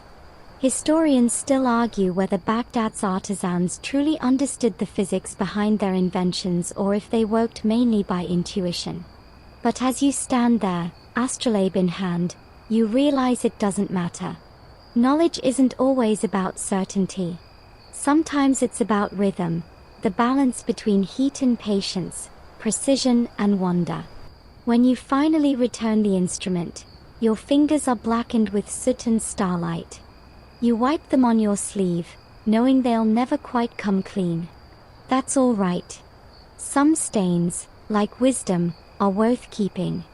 By the time dawn arrives again, Baghdad feels like a vast mind just stirring from a dream, half in philosophy, half in smoke. The city yawns in call to prayer, pigeons flutter from the rooftops, the Tigris glimmers like spilled ink. You walk its banks, the astrolabe's weight still ghosting in your hand, and follow the soft call of recitation drifting from the east quarter. The voice is smooth, measured, patient, someone teaching. You step into a courtyard and find rows of students sitting cross-legged in the morning light, each with a wooden tablet resting on their knees. Their teacher, a woman in a blue veil with gray at her temples, paces slowly before them, reciting lines of Arabic poetry and commentary. You realize this isn't just a school. It's a madrasa, one of the earliest kinds, where sacred learning and worldly science blend under one roof. Mainstream historical fact: while the concept of formal madrasas would crystallize later in the 11th century, their roots began earlier in circles like these, informal teaching gatherings in mosques and courtyards during the Abbasid period. Teachers lectured, students memoized, argued, copied notes by hand, and, if lucky, received ijazas, certificates of mastery. Baghdad's libraries often doubled as schools, blurring the line between scholar and student. You slip quietly to the back. The teacher's voice flows like water over polished stone. She's reciting a passage from Al-Jahiz, that sharp-tongued writer of humor and zoology alike. The ink of the scholar, she says, is more sacred than the blood of the martyr. Her students murmur the line in unison, the rhythm making it almost musical. She pauses and smiles. Though, she adds, some martyrs may disagree. That earns a ripple of laughter, your first joke of the day, courtesy of the 9th century. You watch as one student raises his hand. Teacher, he says, if ink is sacred, why do we spill so much of it arguing? She chuckles. Because knowledge, she replies, likes a good fight. Around you, the scene hums with quiet energy. Tablets scrape as students erase and rewrite. A stray cat threads between knees, earning affectionate nudges. One boy squints fiercely, mouthing the words before he dares to speak. You feel the weight of centuries resting lightly here, learning not as ceremony, but as breath. A fringe tidbit: some of Baghdad's earliest teachers were also famed storytellers, known for weaving jokes into lectures to keep their students awake through dense passages of logic. One chronicler claimed a tutor could make Aristotle sound like stand-up comedy, though historians still argue whether that was talent or exaggeration. Either way, you'd pay to hear it. The teacher now moves to another subject: medicine. Avicenna writes, she says, the body is a city and the heart its ruler. She taps her own chest lightly. So if your heart misrules, your city falls to chaos. She winks at a sleepy student. And your eyelids are clearly staging a rebellion. The class bursts into laughter.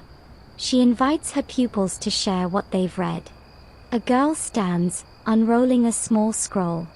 Her voice trembles at first, then strengthens. She's summarizing a treatise on optics, describing how light enters the eye and reflects reality. You recognize the theory from the workshop nights ago. Baghdad's ideas moving from forge to classroom, metal to metaphor. Historians still argue whether women taught in formal scholarly circles at this time, but many accounts mention learned women. poets, hadith transmitters, and philosophers, who educated students from their homes. Watching this teacher now, you suspect truth sits quietly between the lines of record and rumor. When the lesson ends, the teacher dismisses her class with a blessing. The students scatter into the sunlight, laughing and chattering, some reciting verses as they go. You linger behind, helping the teacher gather scrolls. She looks at you curiously. "You're not one of mine," she says. "Not yet," you admit. She smiles. "Then take this." She hands you a small slip of parchment, a verse written in elegant Naskh script. The seeker's ink never dries, it only changes color. You nod, tucking it carefully into your sleeve. Later, you follow the students to a shaded arcade where they gather to discuss what they've learned. One argues passionately about Aristotle, another counters with Al-Ghazali, a third insists poetry explains both better.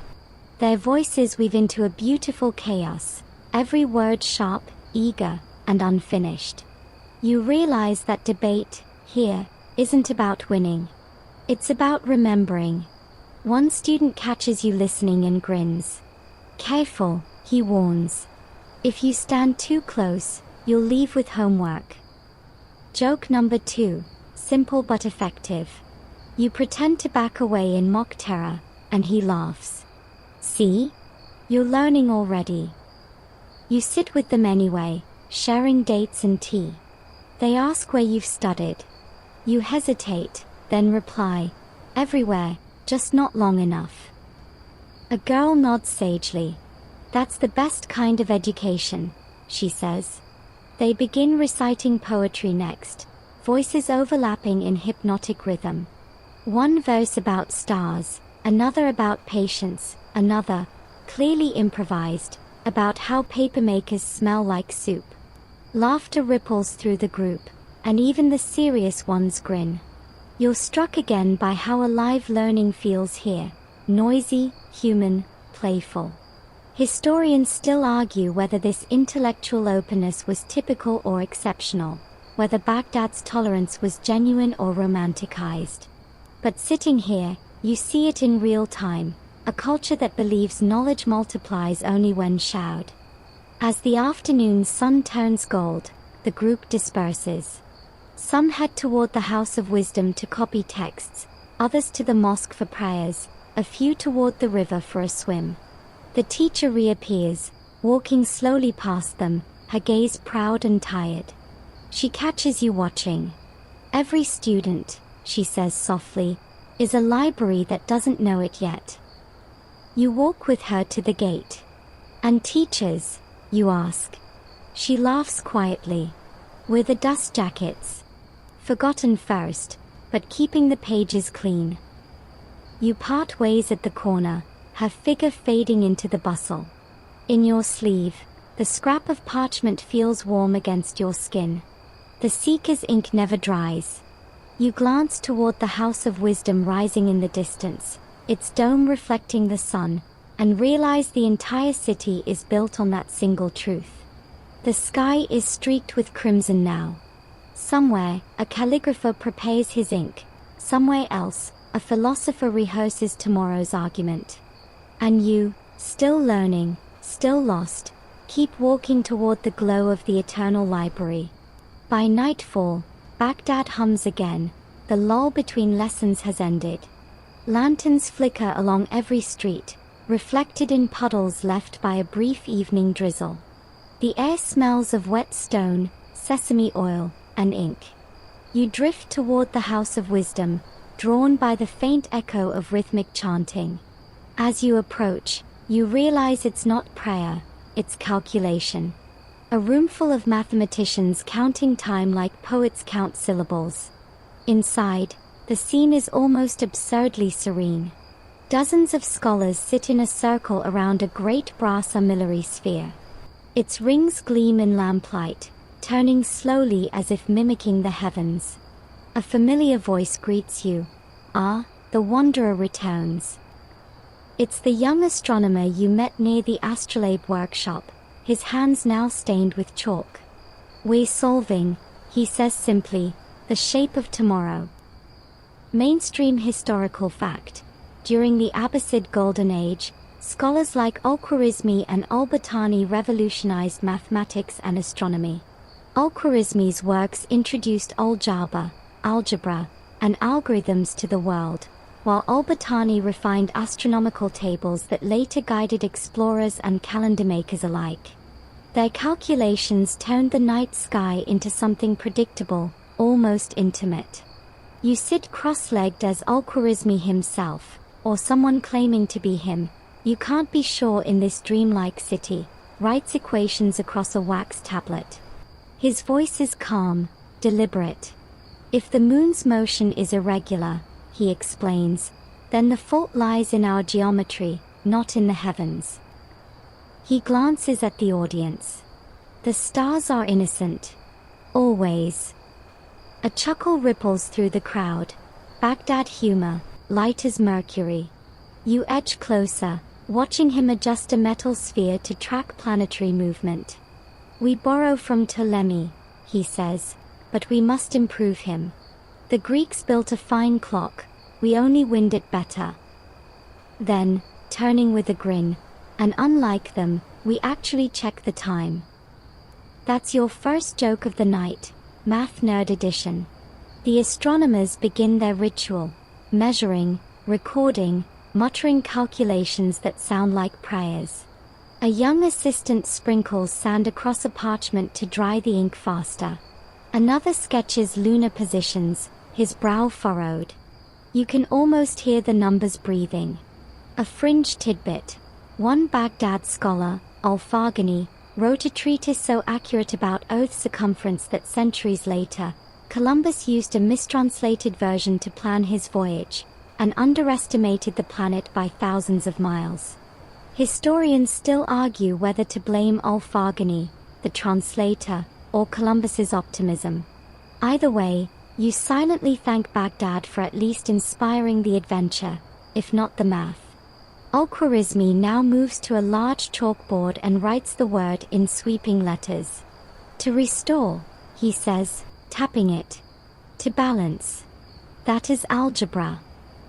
His students nod solemnly. We balance numbers as we balance the soul. Remove what is false, combine what is true.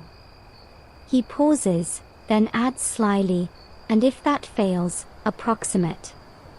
Laughter ripples again. You're struck by the poetry of it all.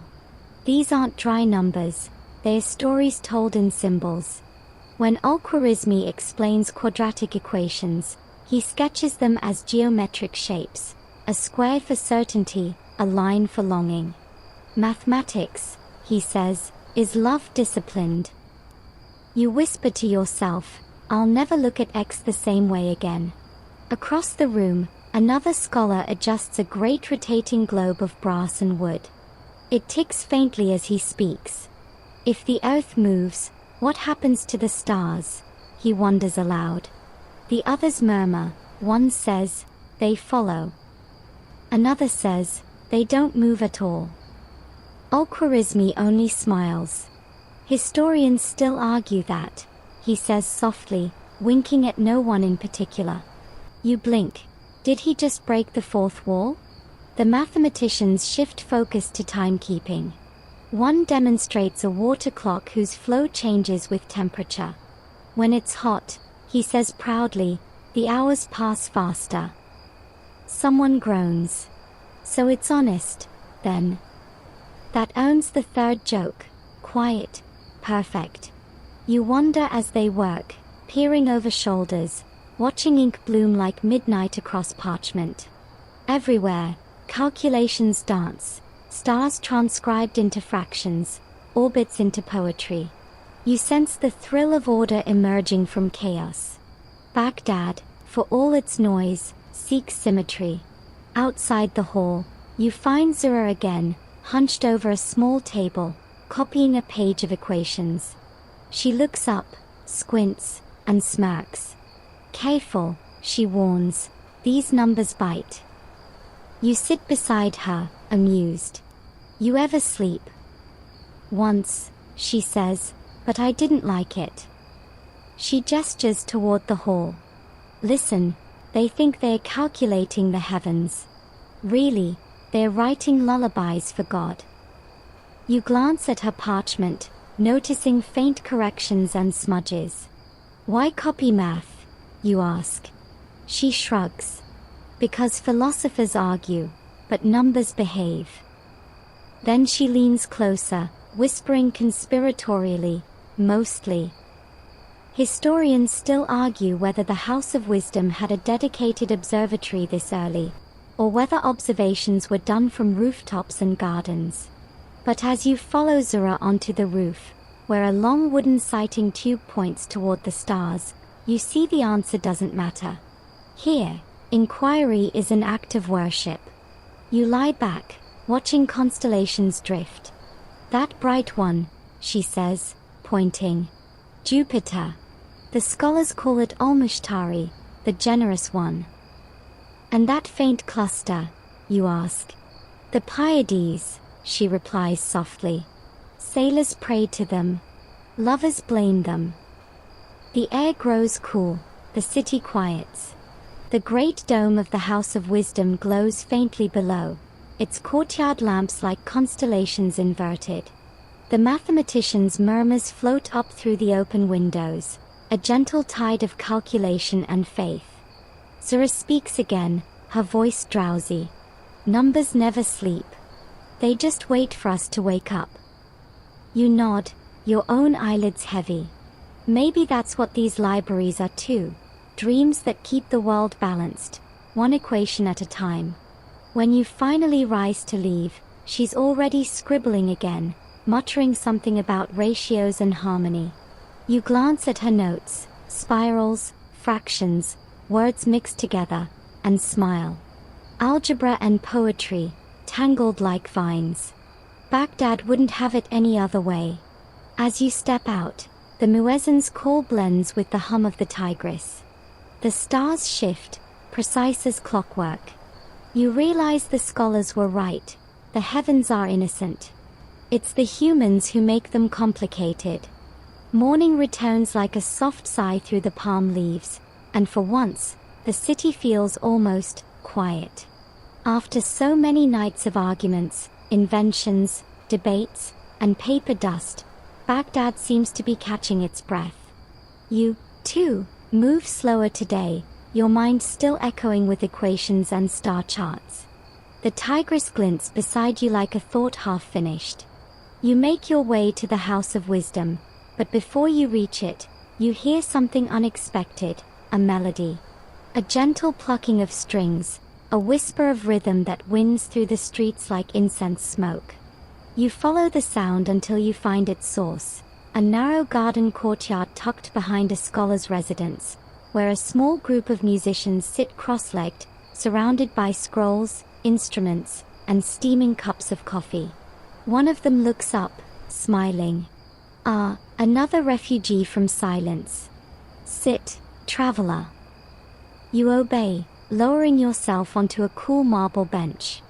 We're not scholars, the musician adds with mock solemnity, we're their therapy. Mainstream historical fact. Music and mathematics were deeply intertwined in early Islamic scholarship.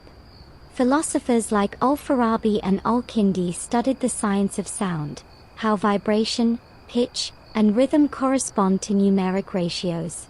They saw harmony not just as art but as proof of divine order. Al-Farabi even wrote the Great Book of Music, describing how melodies could affect emotion, intellect, and the soul's equilibrium. The oud player gestures toward a parchment beside him, filled with neat geometric diagrams. Behold, he says dramatically, proof that music is just polite mathematics. You raise an eyebrow. Polite. He nods. It counts quietly and never interrupts. Joke number 1, delivered with perfect timing. He plucks a few notes, then pauses. We study sound the way astronomers study light, he explains. Every vibration has a measure, every silence a meaning. You listen as the music swells, slow, patient, almost meditative. The rhythm feels like the city breathing. Behind him, another musician taps a frame drum softly, while a third adjusts the frets of a canon. Our teacher, one of them says, believes every instrument mirrors a part of the human body. The oud for the heart, the drum for the pulse, the flute for the breath. You nod. And the player? The soul, he replies simply. A fringe tidbit. Some chronicles claim Al-Farabi could tune his lute in such a way that he made his audience laugh, cry, or fall asleep at will. One story says he once performed before a sultan, played a song so joyful the court erupted in dance, then shifted to a melody so sad they wept uncontrollably, before finishing with a lullaby that put them all to sleep, himself included. Historians still argue whether that was myth, metaphor, or just great showmanship. The oud player grins as if reading your thoughts. Don't worry, he says. We only practice the first two effects. You glance nervously at his instrument. Noted. As the group continues to play, a small audience gathers, scribes, apprentices, even a few passing philosophers pretending not to enjoy themselves. One scribe leans over and whispers, "They test theories on us. Yesterday I was an experiment in rhythm." You whisper back, "Results?" He shrugs. "Inconclusive, but I danced."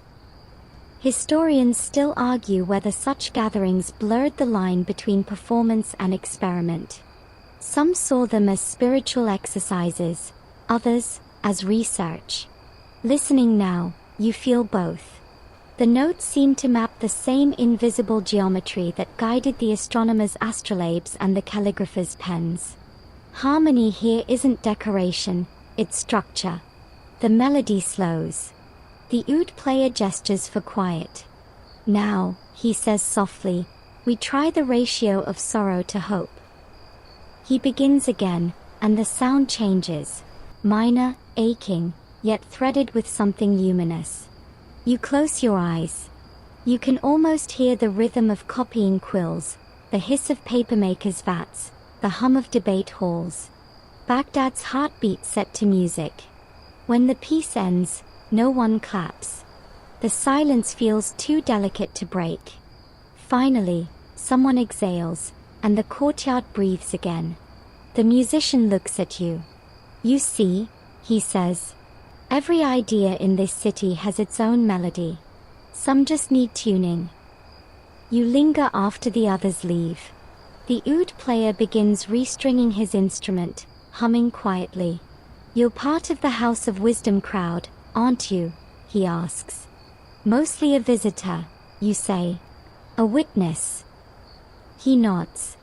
"That's good. Witnesses remember the sound." He gestures toward the parchment of diagrams. "We're writing a treatise," he explains, "on the movement of sound through air and emotion. We call it the geometry of silence." He smirks. "Catchy, no?" Joke number 2 slips out of you before you can stop it. If you publish it, philosophers will spend a decade arguing about commas. He laughs so loudly a pigeon startles from the wall. "Perfect. Then we'll know it's important."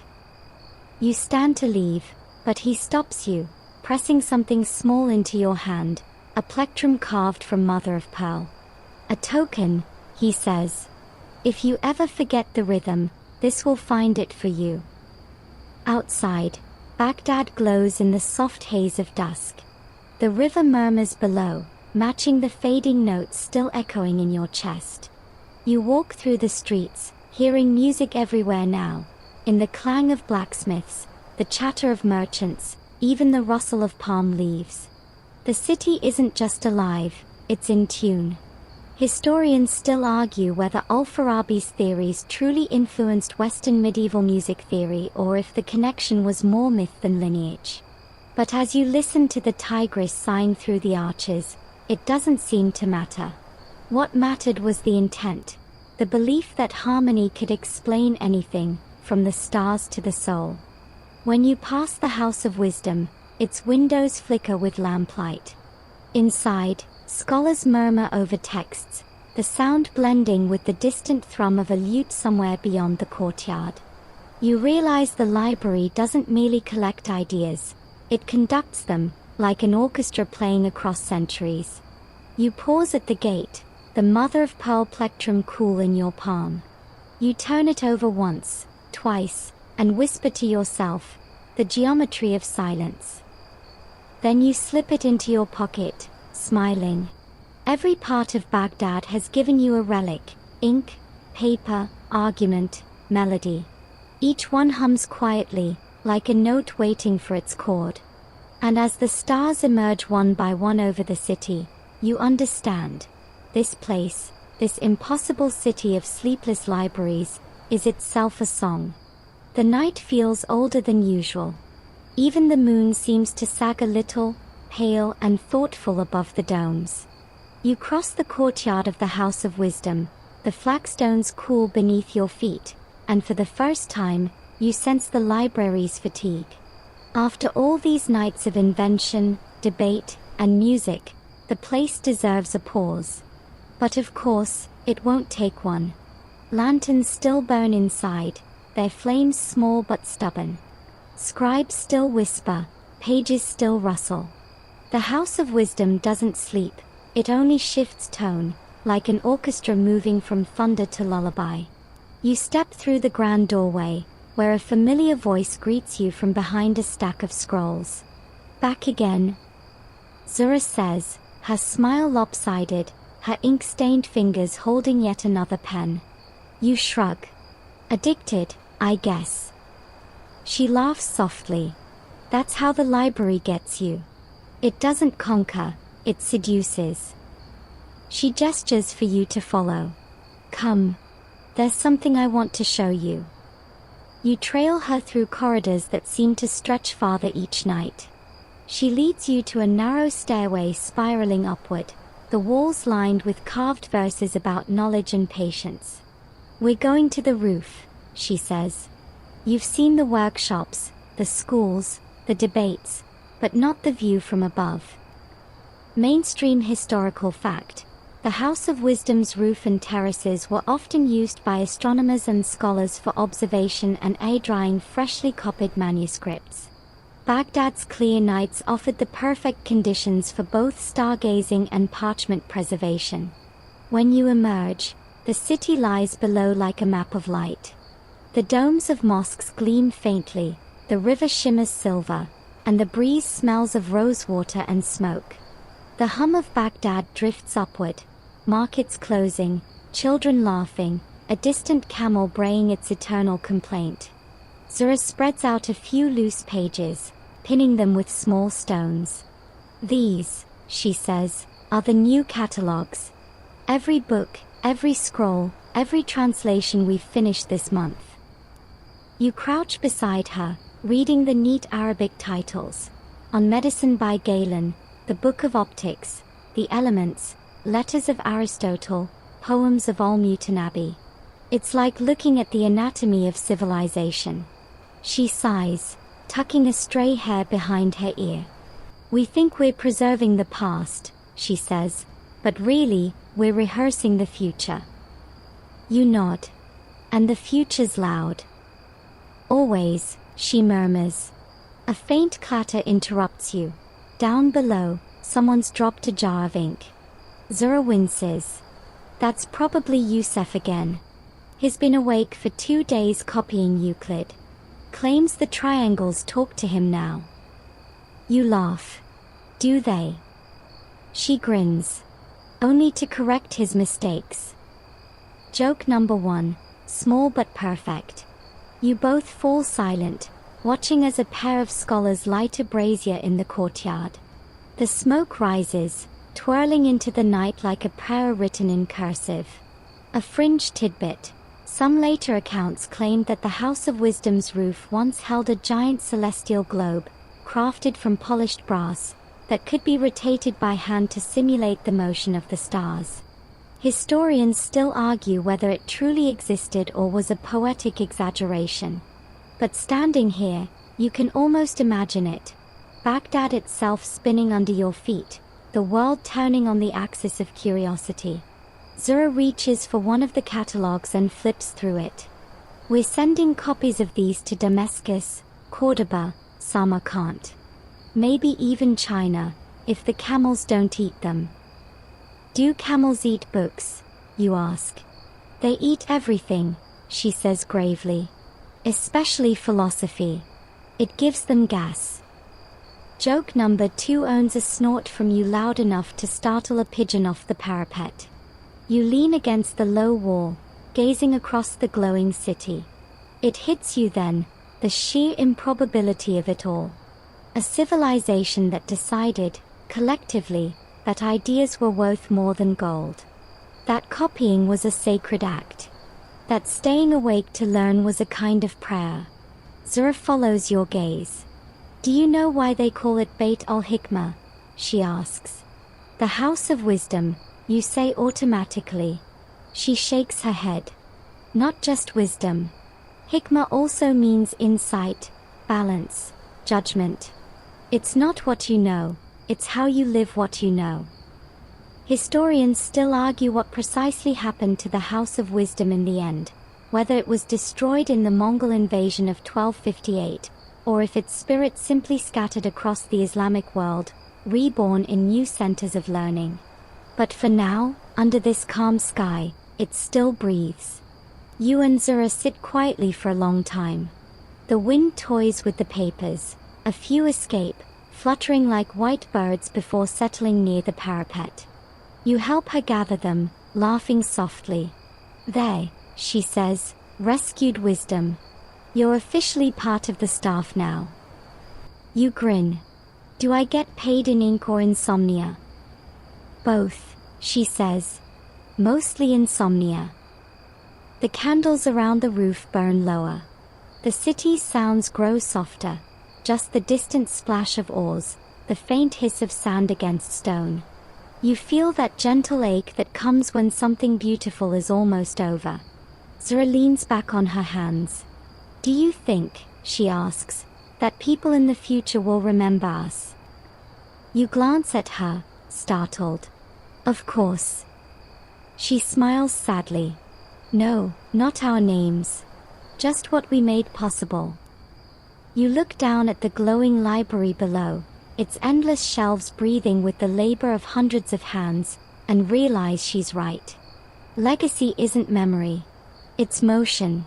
It's the quiet turning of a page long after the reader is gone. The moon edges higher, washing the roof in silver. You stand, stretching, feeling the weight of every word, every invention, every sleepless scholar that built this place. Zura gathers her papers and says softly, we never close, you know. Even when the lamps go out. I believe it, you whisper. And as the first faint light of dawn seeps into the sky, you finally let yourself breathe, slow, deep, steady. The library hums below, a heartbeat of parchment and thought.